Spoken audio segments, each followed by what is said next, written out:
It's a beautiful niggin from, I believe, it's one of the Bostoner Rebbes, known as the Ne'imus Moshe, who came to Eretz Yisrael. And it's a niggin for Anna Hashem. That's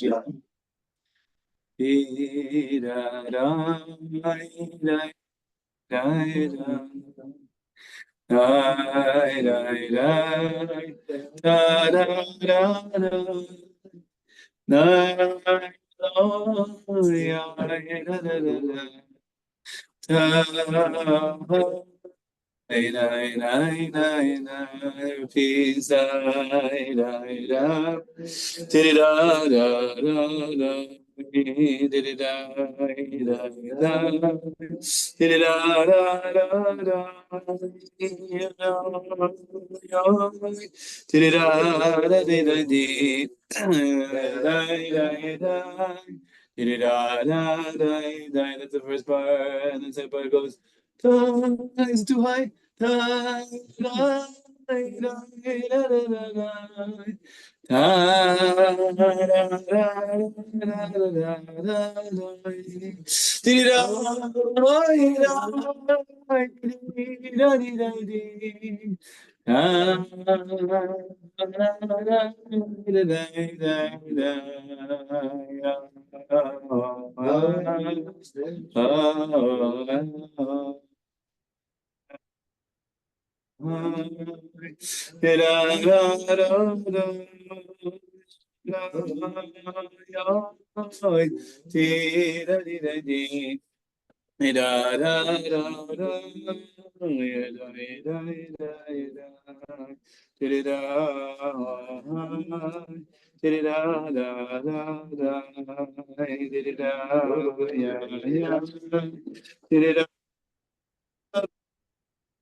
Maybe one more time.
We're in our, there's Hashem continuing our booklet over here, Darchei Noam, Rav Kivak, together by his Talmud of Asher Zelig Margolius. We're at Perek Gimel, which is page Tet Zayin in the little booklet. Page Tet Zayin, Hitchazkut. This is a chapter we just finished last year, about different ideas, different things to think about, different ways to expand your mind while eating. Right? That we did a whole bunch of them. Now we're starting this chapter, and Mr. Shem will finish this chapter today. Hitchazkut, this concept of strengthening. We have a long path to walk on to heal our eating. And we need a lot of strengthening along the way. We need a lot of strengthening along the way. And the first piece already, the whole year could just be on this first piece. So tzarich leida, we need to know. Shelifnei shezochim l'chol kedusha. Before you merit any kind of holiness, anything, not just the holiness of eating, but any endeavor, yesh meniyos rabos. There are many barriers, obstructions along the way. Hi. Hi. I have a feeling. And fallings, right? V'tzarich lahamtin harbe. So we have to have a lot of the ability to wait. The ability to wait. Somebody once asked Reb Leibish Bender Zatzal, the great he was the last sort of centralized leader of Breslov Hasidus, probably. He died in the late 80s, early 90s. I don't know the exact time. And his yortzeit was this week. His yortzeit was this week. His yortzeit was 2 days ago. And maybe we'll get to Har Zeisim to be. Anyway, he was once asked, can you sum up Breslov in one word? And he used the word that Gewalt, if only, people thought of Breslov in this way. His word was Savlanut. Unfortunately, for whatever reason, the Rebbe's advertising executives are, it's a simcha or it's whatever, savlanut, which you might translate in English as perseverance. Usually it's translated as patience. Fine. Hamtein. Lahamtin harbe. We need to wait a lot. Sharemru Chazal, we're going to look at this Gemara in a second, and Yuma Daf Lamechet Lametet. Habali Tahir, one who comes to purify, they want to become purified. Omrim Lo Hamtein, the message they get from Shemaim is, okay, wait. We're going to see some more context and the fullness of that Ma'amer Chazal, because it's really, really worth looking into in a minute. But I just want to finish his wording here. He says, look in Torah Vav, which is very related to this whole idea. We'll talk about that too. So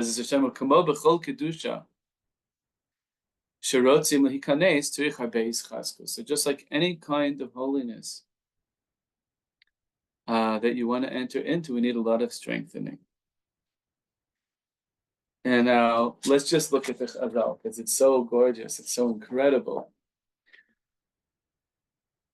It's not just a flat message of you need to wait.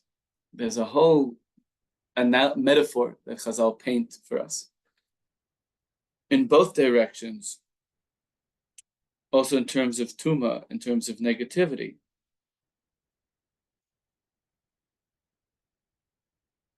Reish Lakish says, the bottom of Lamed Chet and Bet and Yuma, Bali Tamei, a person wants to come to impurify themselves, Poschimlo. Rashi says, they open the door. Like, come right in, Okay. Bali Taher,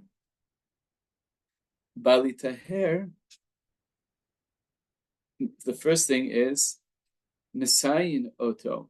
They will help you. Okay. The Ben Ish Chai's parish in this Gemara is Messiah, also means they put you on a voyage. Messiah, Siyu Aloshan Nesiyah, that they're going to put you on a journey, right? Which is the heavenly hell, which is in a certain way, the whole beginning of Yiddishkeit was Lech Lecha, right? And then the Gemara paints this out further.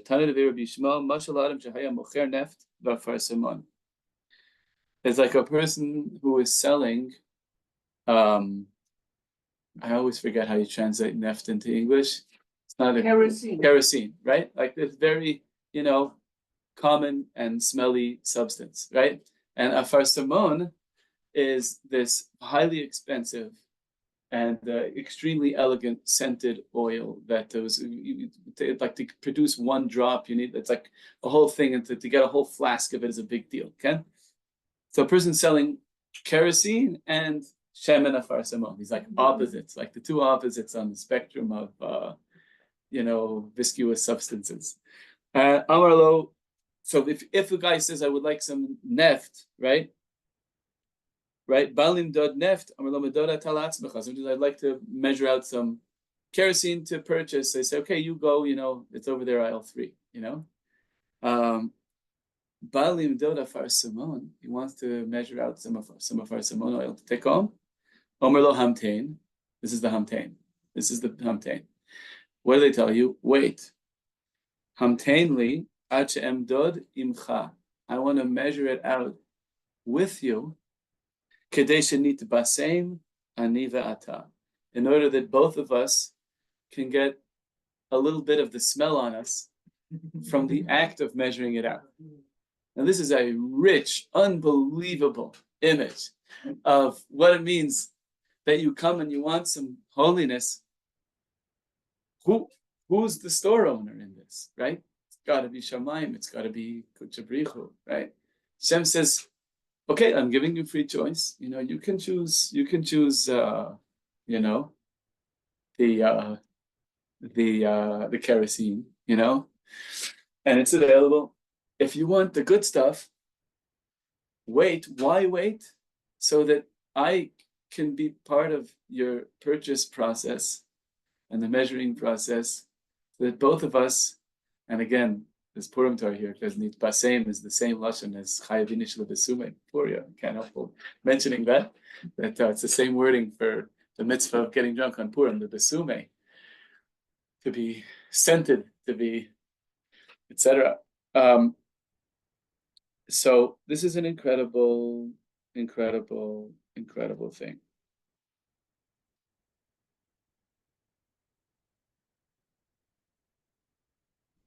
The Gemara goes on to discuss it further, to flesh out these themes. Every negative act, every sin, plugs up the heart of a person. We've spoken about this before. Rashi brings this Gemara in Chumash. When the Torah talks about forbidden foods, it says, they'll become purified with them, and it leaves out the aleph. V'nitmeitem should have an aleph, because it's a hint of timtum halev. Timtum means to get like a plugged up heart. You don't have space in your heart. Adam metameh so ma'at metamim oto harbe milamata. Metamim oso milamala. Bolamazeh metamim oso lamaba. A person chooses tuma, if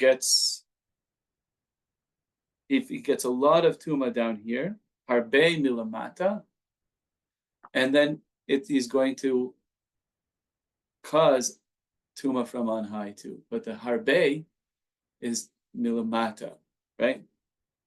When they talk about, now here before they used tahara, here they used kedusha. Tanrabanan vis kadishtem visem kedoshim adam mekadesh atzmo me'at. If a person sanctifies themselves a little bit, mekachim oto harbe.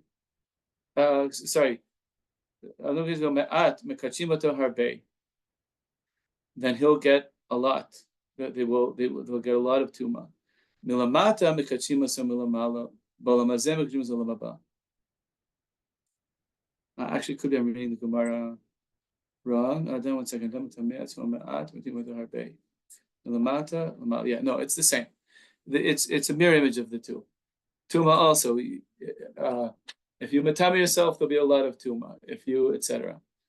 The place where they're incongruent, where it's not symmetrical, is the previous thing about the store, right? It's available right away, or do you have to wait in order for the store owner to be? But in terms of choosing, if you choose some tuma, it'll cause a lot more tuma. If you choose some kedusha, it'll cause a lot. Okay, fine.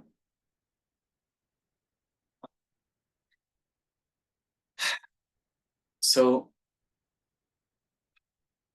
thank you. What this is saying is that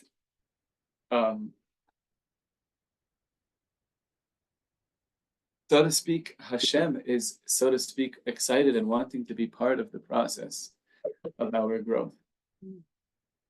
Hashem wants some of that, right? It's kind of like there's a song, slow down, you're moving too fast. Gotta make the moment last. Is that song? Who is that? It's you gotta know that. Simon Garfunkel, who is it? Yeah, right. It's like a classic, like make the moment last. There's something so precious. Like also the way Hashem said about Lech Lecha, Rashi says, why didn't Hashem tell him where he's going?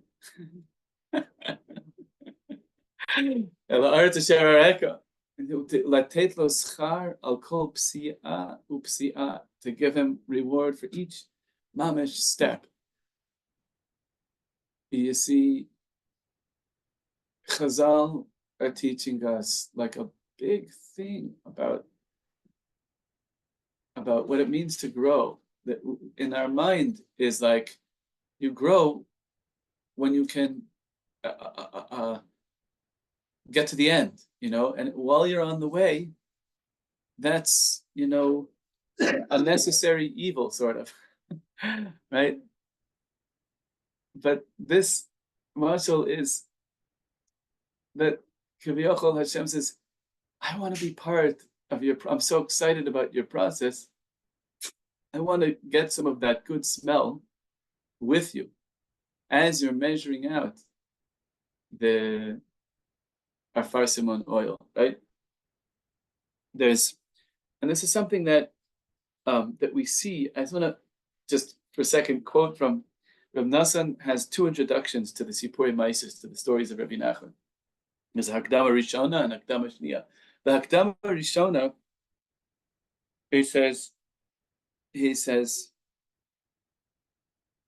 that towards the end, he says, Kodem Shesipur Maiser Shem Sefer Zeh, before telling the story of the lost princess and the first story in this book, Anav Amar Rabbi Nachman answered and said, B'Sipurei Maiser Olam Mesaprim, and the stories that the world tells, the stories that like catch on in the world, Lav Dafka Jewish, Yesh Bahem Nistaros Harbe. They have lots of hidden meanings. Udvarim Gvoim Ma'od. Very elevated matters are enclosed in the folklore and stories of the world. The thing is that they've gotten a little bit out of whack. They're not fine-tuned to exactly the light that they're carrying. There are some details that are off. There are some plot twists that, etc. And he didn't say these exact words, but he says niskalkalu hamaisios ki chaser mehem harbe. They're missing a lot. Gam nisbalbalu, they become confused. Ve'enim sabim some kaseda, they're a little bit out of order, the stories.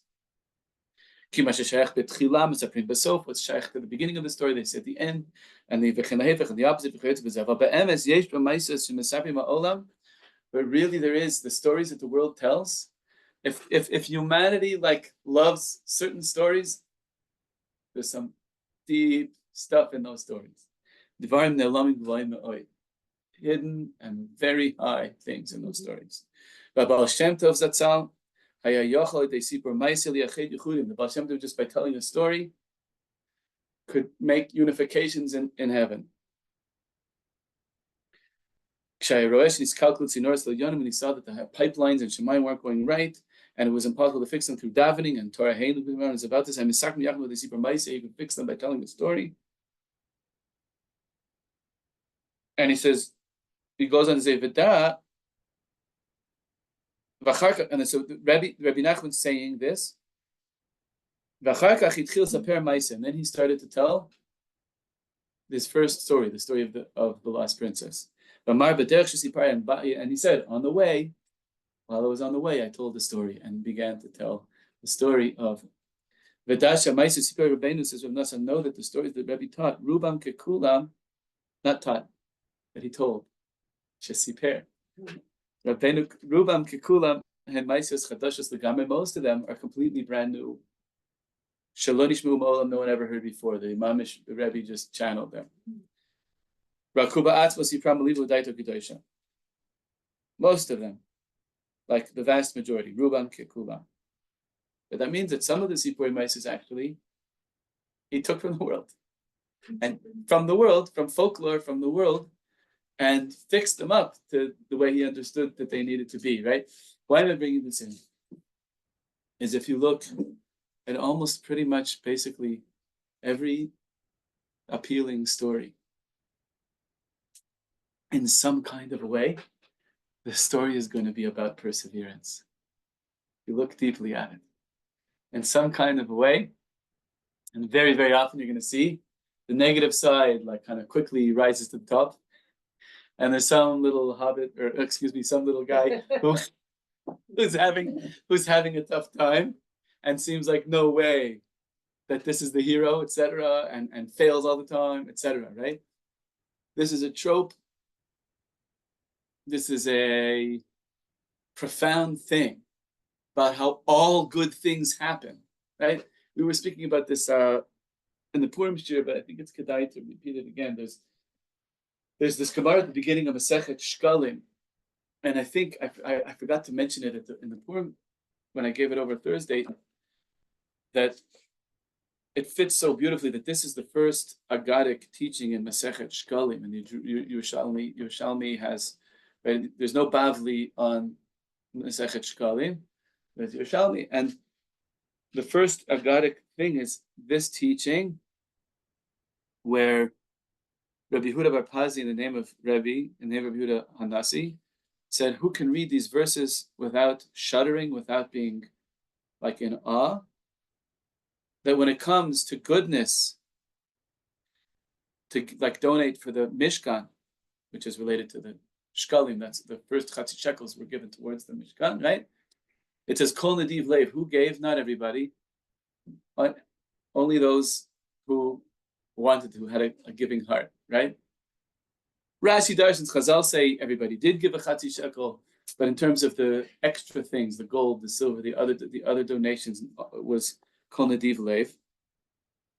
L'ra'ah, but for negative, when it comes to the golden calf, it says Vait Parku Kol Ha'am. Every single person donated to the golden calf, right? Letova, when it comes to Har Sinai, says Moshe had to bring the people there. He had to like walk them out. Vayotze Moshe et ha'am. L'ra'ah, but when it came to the golden calf, Atikavuna like Kulchem, everyone joined together. Actually, I think this is actually about the spies, that they all going to complain about this. Latova Azashir Moshe had to get everybody to sing. L'ra'ah, everyone cried after the spies' bad report. But Yisa Kol Ha'am, without somebody like leading them or inspiring them to cry, as opposed to the song of the sea. Now, L'chara, the Pashut Pshat of this Gemara is, what's scary about this is that the bad outweighs the good in these different ways, that you need inspiration, and not everybody does it, but another way of looking at it, what's so fearsome about this is that we should tremble that we don't take seriously our imperfect goodness. Because look, every truly great thing that happens is partial, right? It's partial. It's not perfect. It's missing something. And yet, of course, Har Sinai stands forever. The Mishkan is forever. The Shir Hayam, we're still saying every day, right? These things are with us, and so that's another way of reading the Gemara. And I think it's really a completely legitimate way of reading the Gemara. That what the Yira is, we should take that Kavalt we don't take seriously unless we get it perfect, right? Partial, and that's really sums up what a Chatzi shekel is. It fits so beautifully into the idea that in a certain way Hashem set it up in advance by asking for a Chatzi shekel. And what is such a big deal about this is for us to recognize that all great things happen this way. All great things. And we should be like in awe of this. Not shuddering like, oh, look how much more powerful the bad side is. Shuddering like, wow, I better take seriously those Chatzi shekels, right? Right?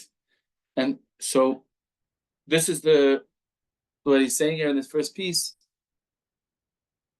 when you want to enter in to Kedusha, anything, like anything, we're trying to fix our eating, and we could have days or weeks or months where we just like forget it. We're learning about it, but when it comes to mealtime, I blank out completely and like, don't give up.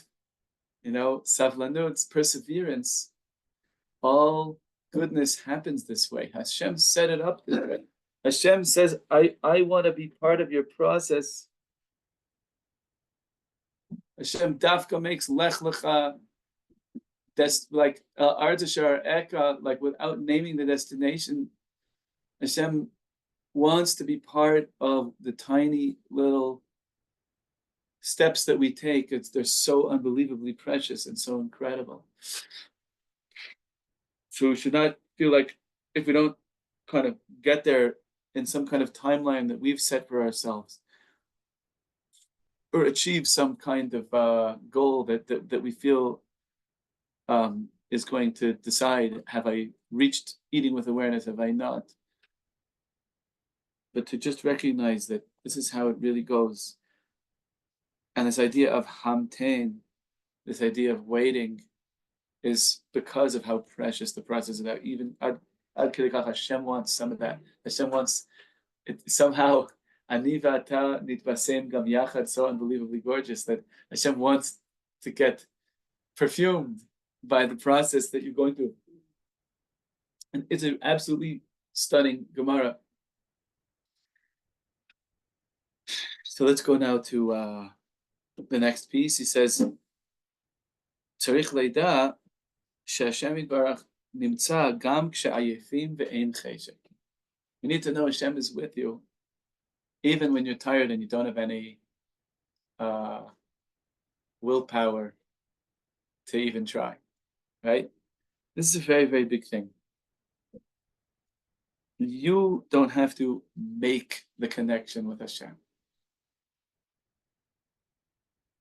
This is a huge thing, b'chlal and avodas Hashem. We can get overexhausted by thinking that we have to just like constantly kind of make the connection. Hashem is there, even when there's a deep kind of relaxing that needs to be part of the process of growth, that like the let go and let God kind of thing, right? And really, where you see this, you see this in the Hilchos Tefillah, just the way the Shulchan Aruch speaks about davening. A lot of times, like you go when you kind of want to, and I this happens to me too. I have to remind myself of this all the time. You want to like make it a good davening, right? And on the one end, there's something to that. You want to like show up and everything, right? The Shulchan Aruch says, the Shulchan Aruch says in Siman Tzarichet Ot Gimel, Sif Gimel, Yitpalel derech tachnunim kirash hamevakesh b'Pesach uvenachas. Should daven by way of tachanunim, that it's a really interesting word, tachanunim, it's the word chen, and it like, it's a much more elegant word for begging. Like just pleading, plenification, I don't know, like these words. Tachanunim, kirash, like an impoverished person, which is, there are many words in Hebrew for poor, dal, rash, ani, I think there's Evyon, right. So I think rash is considered the emptiest of them all. The larash ein kol. The rash has nothing.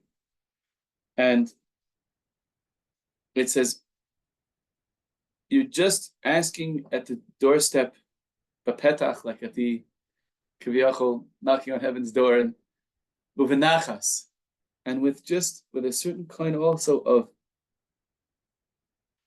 nachas. Right?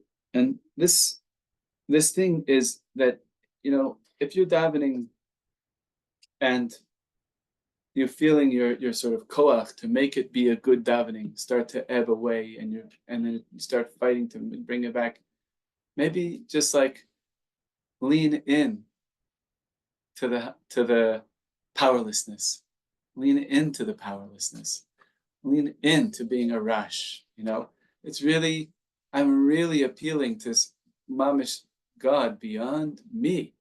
Adarabba, the less I feel in control of, so to speak, making this be a good davening or making it a good spiritual and making it happen, the less in control, the more it's really, I'm just mamish appealing, be past myself, mamish to God, right?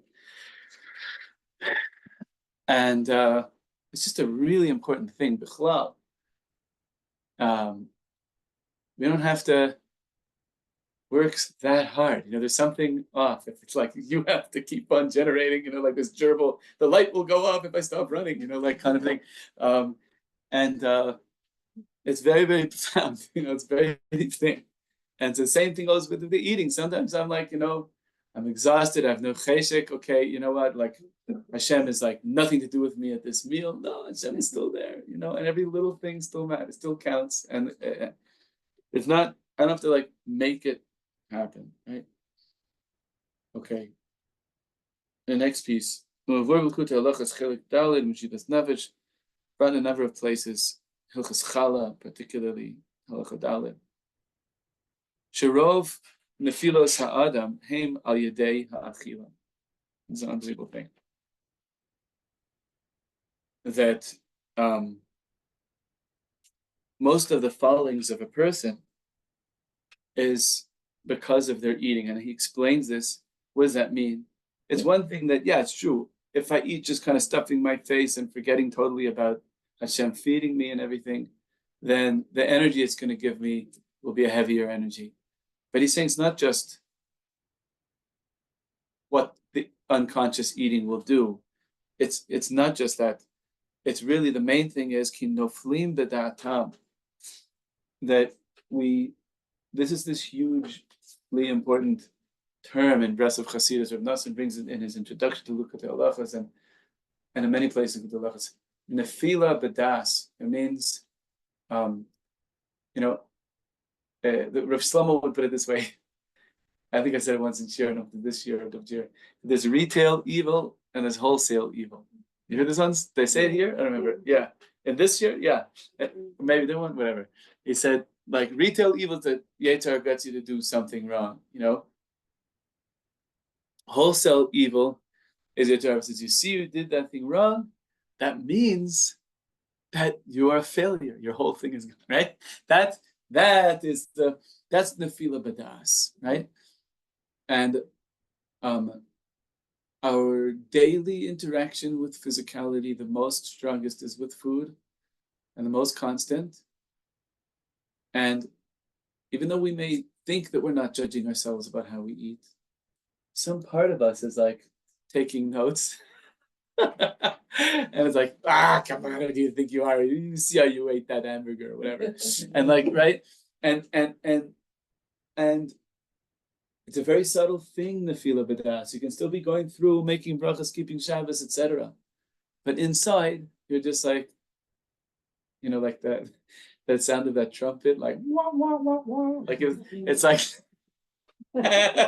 inside, it's like, yeah, but I'm not really going anywhere with this. There's no, the journey, the closeness to Hashem. That's like, brother, people, I know who I am. This is a term also not just with eating, but like with learning. Be like, oh, I can't learn. Yes. Like you get negative on yourself. Be like, yes. Yes, and the Batei Medrash, Medrash you walk into and you can feel the cloud of sadness over all the learners. It's like unbelievable. Sometimes, sadly, I'm sorry to say, there are the ones that are Baruch Hashem alive, but I'm saying, yes, because Chevra, they're going through the motions. They're going through the motions, but they don't think that their learning has real significance and that they're really propelling forward in any kind of a sense. Right? This is called nefila b'das. It's the self-judgment that comes after, right? The main reason why we fall through achila is not what the achila did to us. It's the way we judge ourselves after the achila. שכי נופלים בדעתם מחמס אכילה שלהם שאיננה בקדושה. נמצא על פי זה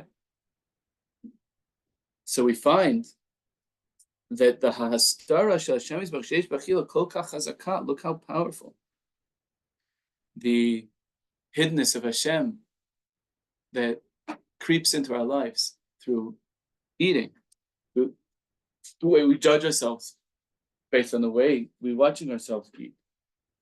Umimela, but this also means that mida toiva meruba, right? Rashi brings in Parsha Kitisa and Shmot, Perek Lamed Pasuk Zayin, that Hashem is notzer chesed la'alafim, right?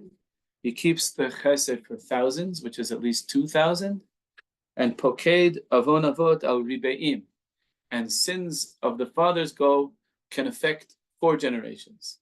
So Rashi says good deeds can affect 2,000 generations, bad deeds 4 generations, which means that the midah tova is 500 times bigger than the midah ra, right?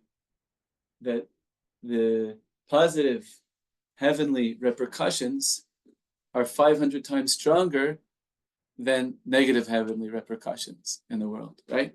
And so Rabbi Kivak is now taking this and saying, look, right, it's true that when we look at ourselves negatively based on our eating, most of the fallings of people come from that that's most of it's like the root for many people, and it's a very incredible thing. Rov nefilas ha'adam ha'ma'idei achila.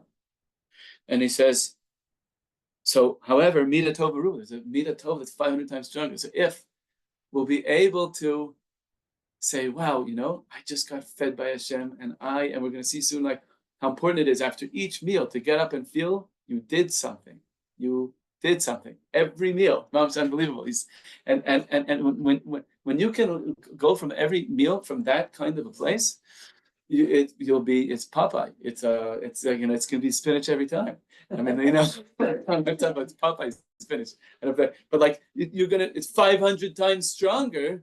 The positive effect that could have on your life, your sense of self, your sense of worth, your sense of connectivity, your sense of direction, 500 times stronger. Even as a small inching forward. All you did was you ate a little slower. It still wasn't like super duper, but you did something, right? And you value that you tried, right? As we said, all good things happen in that kind of a way, right? All good stories. The person Hashem says, "Hamtein, I want to be part of each little thing," right? So this is surely, definitely of great value in the eyes of Hashem.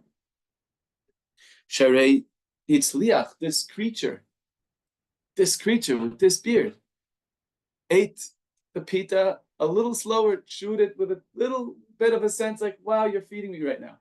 And even though, the other 95% of the meal was a little less, maybe completely unconscious.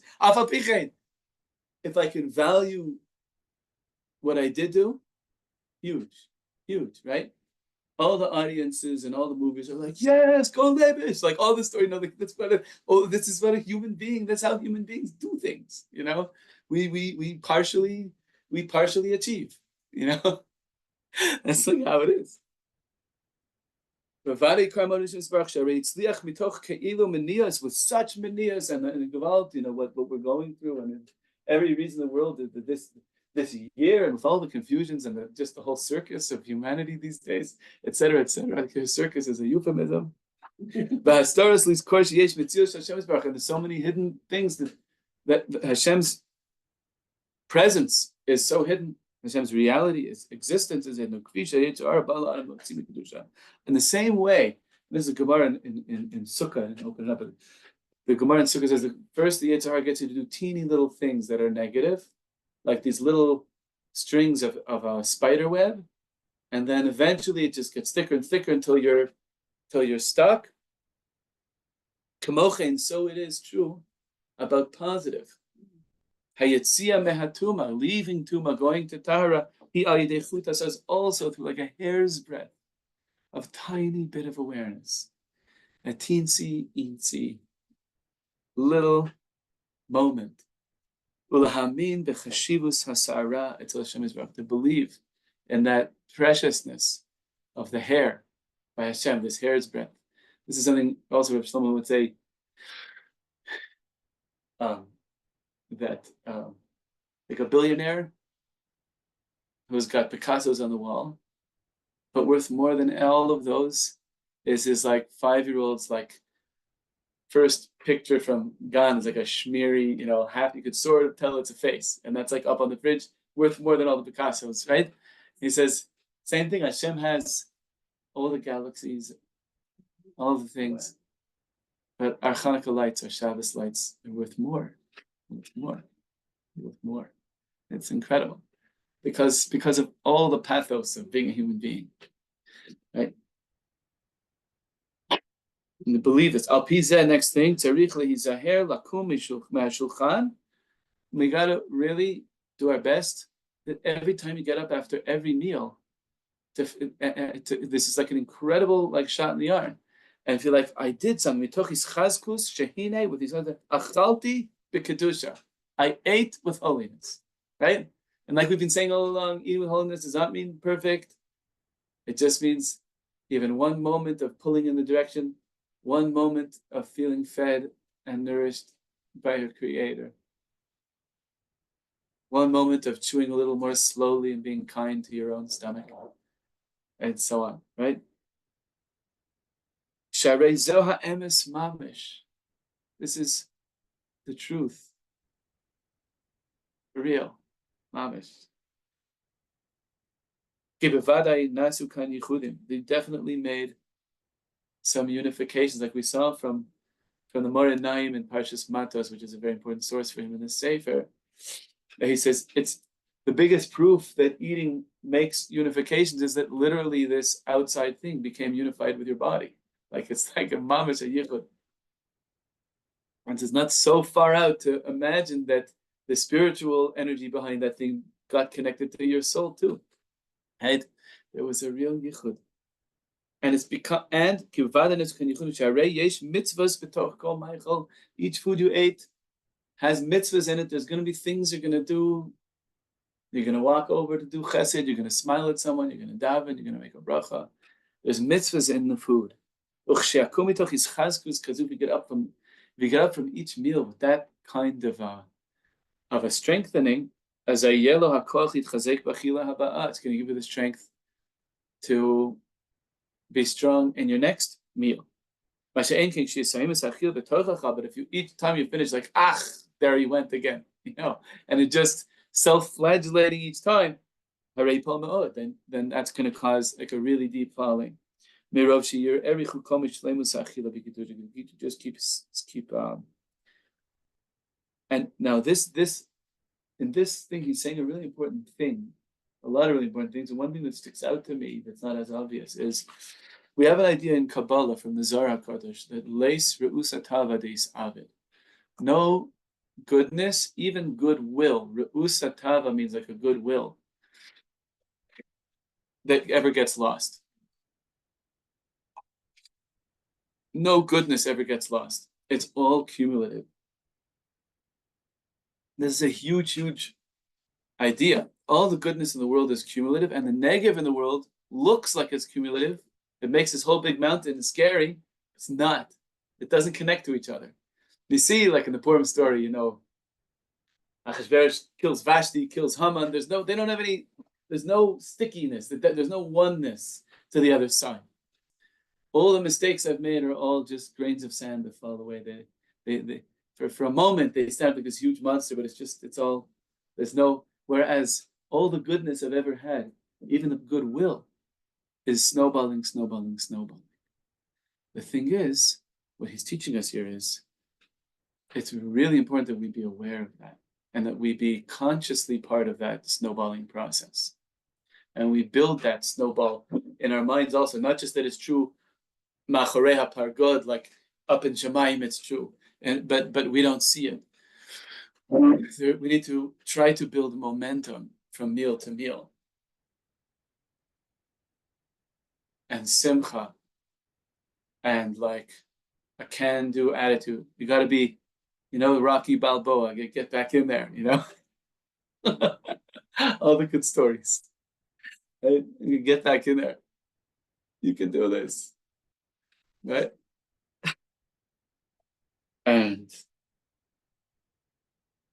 this is a big thing. It's brought in Torah Or, in Parshas Vayechi, in the bracha that Yaakov Avinu gives to Yehuda. It says like that also. Says the Alter Rebbe says, if we're all malei mitzvahs karimon, like the Gemara says, even a rasha is filled with mitzvahs like a pomegranate.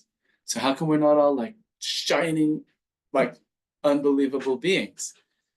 He says, we are really filled with mitzvahs karimon. Why don't we see it in this world?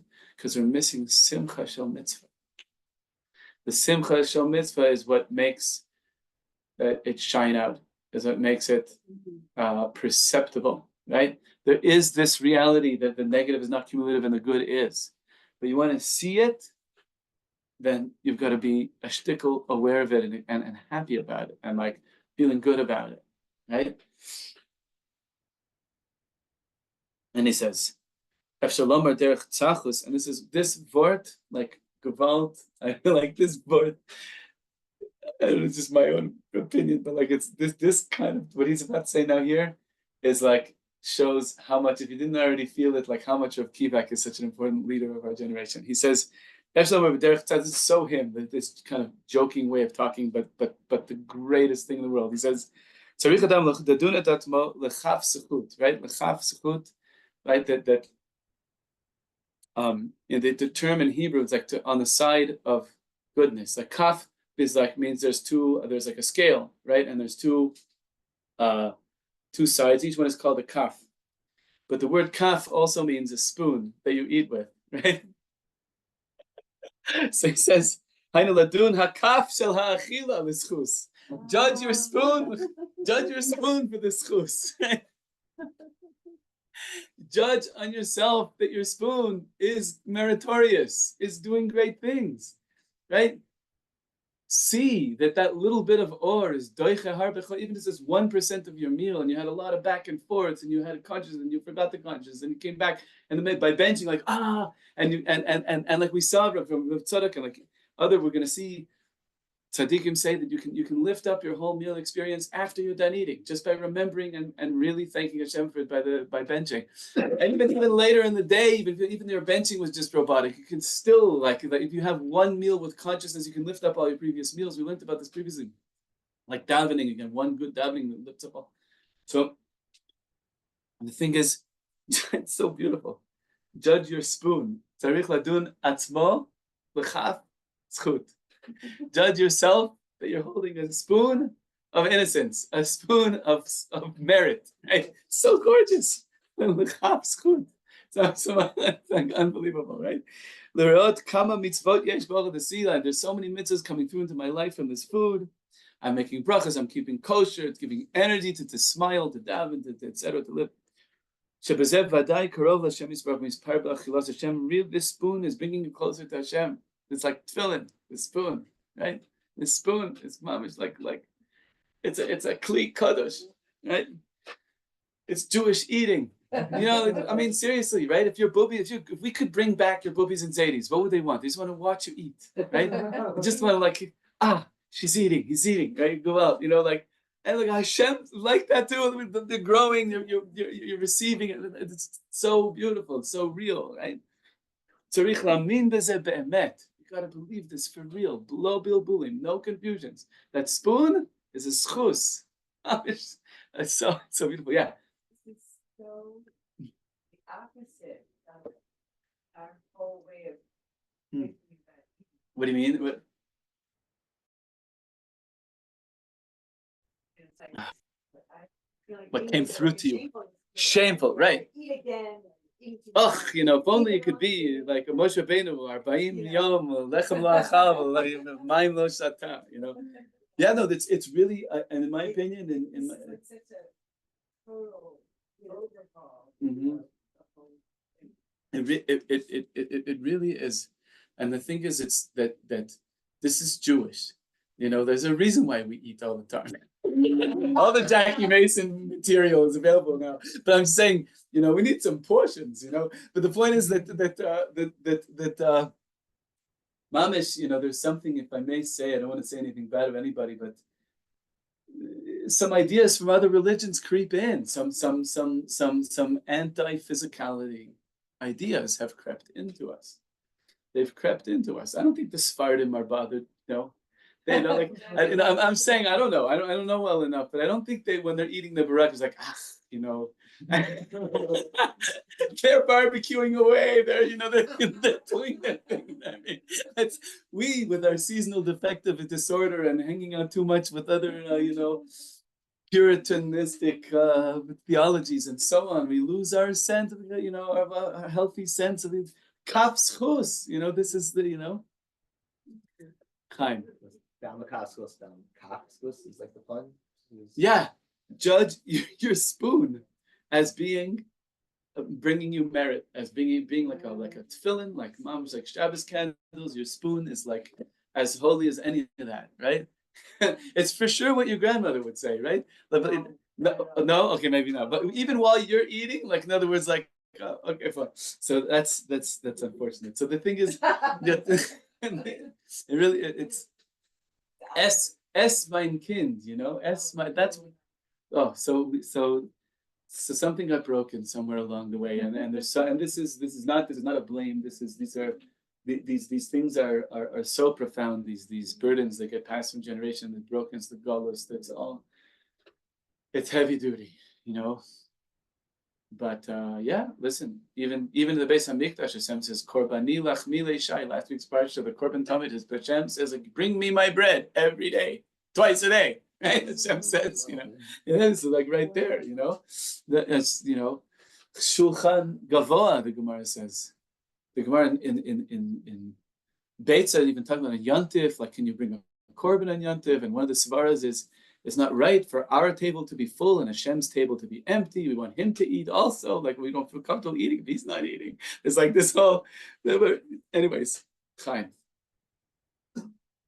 Could I just ask a trivial question? You said a good benching is very important. It can lift So up. I just said alamichia, but what does it mean on pre? Every time I eat a blueberry, I have to say alamichia. No, it's only the seven species. Million, that's what Right? Yeah. You can say Bor Nefesh, just also beautiful bracha. Okay, just we're running out of time. So when we get to the end, so the kaf. Then this last little bit is absolutely really important. Hanigun, and it brings us back to the Chatzi Shekel. Hanigun hudavka al kli shalem. This is Torah 54 in the Kutei Moran, where the Rebbe is saying, you want to play guitar, each string's got to be there, be tuned right, everything's got to be, the pickups, etc. You have to have everything like shalem. If something's off in the instrument, you're not going to have the nigun. It's not going to have. You can spend. The big bands, they spend hours and like just to set up just right. It has to be.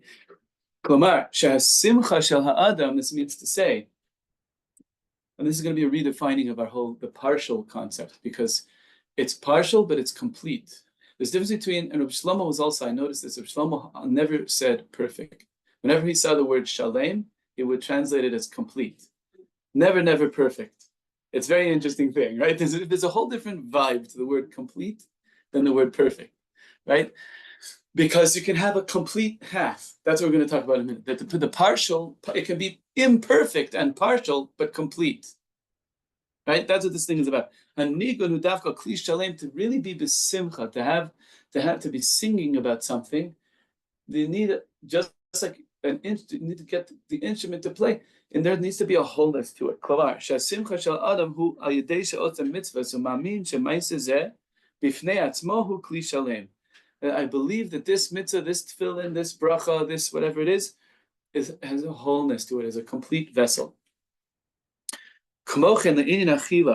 So too, when it comes to this avodah we're talking about eating, tzarich lasod kli shalem ulhamin b'ma shekein zachal lachtov k'tzat kedusha. So amazing, this lashon. Make something totally whole and complete, and believe that you were able to grab a little kedusha. Sometimes all this could be kind of summed up in a word from the Lubavitcher Rebbe. The Lubavitcher Rebbe says, why does the Torah tell you how many gera in the shekel, right? It says esrim gera hashekel. And the Torah, when it tells you how much a shekel is.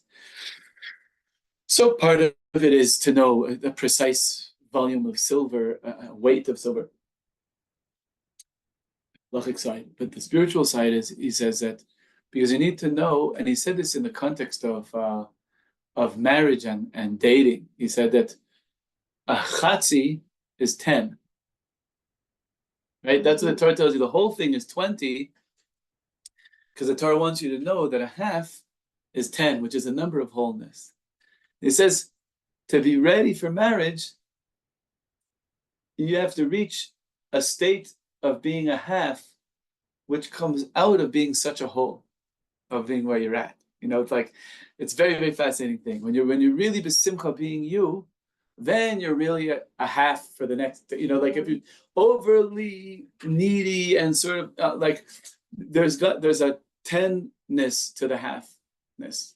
So it's very, very fascinating, right? So that's what this idea is, that we're talking, when we said that the first thing that we started with it, all things in holiness and perseverance and all the stories of the world and Habali Tahir, they tell you to wait and it doesn't happen right away and why not and what's going on and Lech Lecha, so doesn't know where it's going and each step and this whole idea of partiality and journey, Messiah also, they help you, the Ben Ish Chai said they put you on a journey, is there's a wholeness to each step. That's what he wanted to tune into. Lahamin b'mashakein zachat, to believe in the wholeness of that 0.1%, of that one chew of the pita where you're like, I'm really being fed by Hashem right now. Even though every other chew was like almost, you were somewhere thinking other things. But so to believe that, and then you can get up, Bezos Hashem, from each meal and build momentum, besimcha, that we are getting somewhere. And again, like all these things, even if that itself is partial, little by little, it starts to click in, because this really is true, that all the goodness in the world really is cumulative. Otherwise, it's like, it doesn't take much. Like you go out and look at, just read the headlines and look what's going on in the world. Things are so meshuggah.